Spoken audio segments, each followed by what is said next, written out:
A majority of the justices on the U.S. Supreme Court were put there by presidents who lost the popular vote. Justices Roberts and Alito were named by President George W. Bush, who had about 500,000 fewer votes than Al Gore in 2000.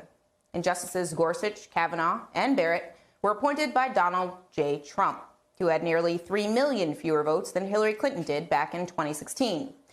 Now, the conservative majority on this court has overturned a nearly 50-year ruling, even though, wait for it, a strong majority of Americans, 59%, disapprove, according to a new poll taken after the ruling. And the number who say this is a step backward for America is 20 points higher than those who say it's a step forward. Taking all of this together, it's hard not to draw the conclusion that our country is now under minority rule. Joining us is Melissa Murray, a law professor at NYU and a former law clerk for Justice Sonia Sotomayor when she was on the Court of Appeals. She's also the co-host of the podcast Strict Scrutiny. So, Melissa, I want to start with a part of the majority opinion that was brought up in your podcast. Quote, our decision returns the issue of abortion to legislative bodies and allows women on both sides of the abortion issue to seek to affect the legislative process by influencing public opinion, lobbying legislators, voting, and running for office. But what do you make of that, considering the idea that a lot of these states passing abortion bans, and we have a couple of maps that can make this even more visual for the folks at home, the same states that are passing voting restrictions are also passing abortion restrictions. So how am I supposed to vote to change anything if I can't get access to the ballot box? So it's exactly right, and it's an incredible observation. Justice Alito is quite simply gaslighting us. It's exactly right, the idea of returning abortion to the states for democratic deliberation at the same time that this court, through opinions, many of which were written by Justice Alito himself, have actually dismantled the infrastructure of that democratic deliberation. Just last term, Justice Alito penned an opinion that upheld 2 Arizona voting laws that made it harder for Native Americans and minorities to register their votes at the ballot box. So the idea that this is somehow going to be resolved through democratic deliberation, at the same time, the court, through decisions like Shelby County versus Holder and Brnovich, have actually hobbled the process of democratic deliberation, is really incredible cheek on the part of this conservative 6-3 supermajority. Do you think that's part of the reason why Republicans don't seem all that worried that this court ruling that is in the face of what the majority of Americans want, like they're not worried it's going to hurt them in elections because they have blocked off access to the ballot box for a lot of those the people that are upset?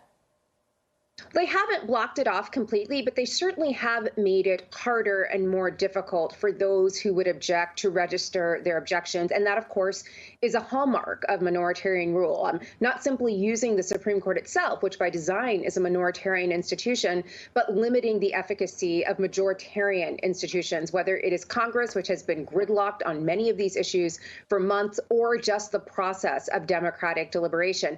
But this isn't over. Americans can register their dissent, can register their objections. Many people do not vote in the midterm elections. This would be the time to brave the lines, brave those voter suppression laws, and get out there to make sure your voice is heard, because it matters more than ever.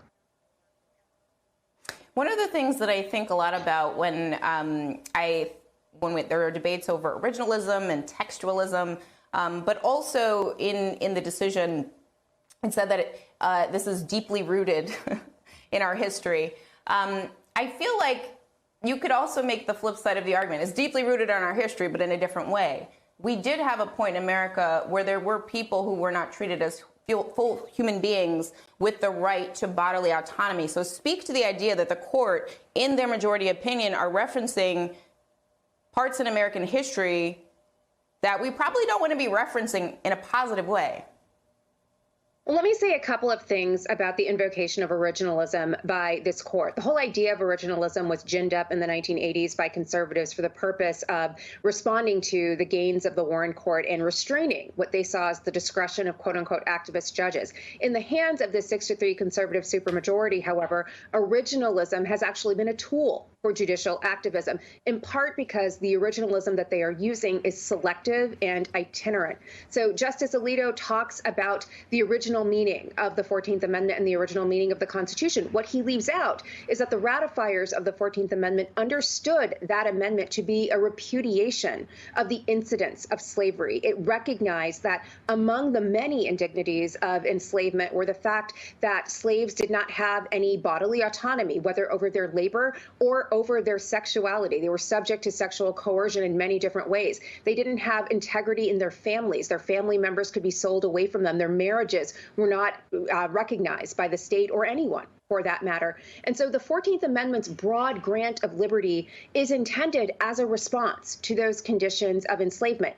Justice Alito does not talk about that at all. Instead, the originalism he is parroting is the only one that he wants to recognize. But there is more history that we can and should be talking about. And many of these states that are restricting abortion, suppressing the vote, are also the same states that are making it hard to talk about our history honestly because they are imposing censorship over curriculum, which makes it hard to talk honestly about slavery and the root of all of these issues.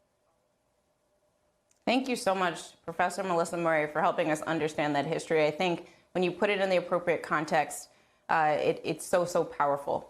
Please stay safe.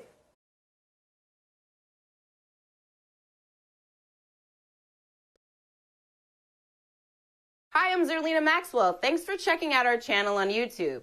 You can see more from Zerlina by clicking any of the videos on this screen, and make sure you subscribe below to stay up to date on the day's biggest stories. Thanks for watching.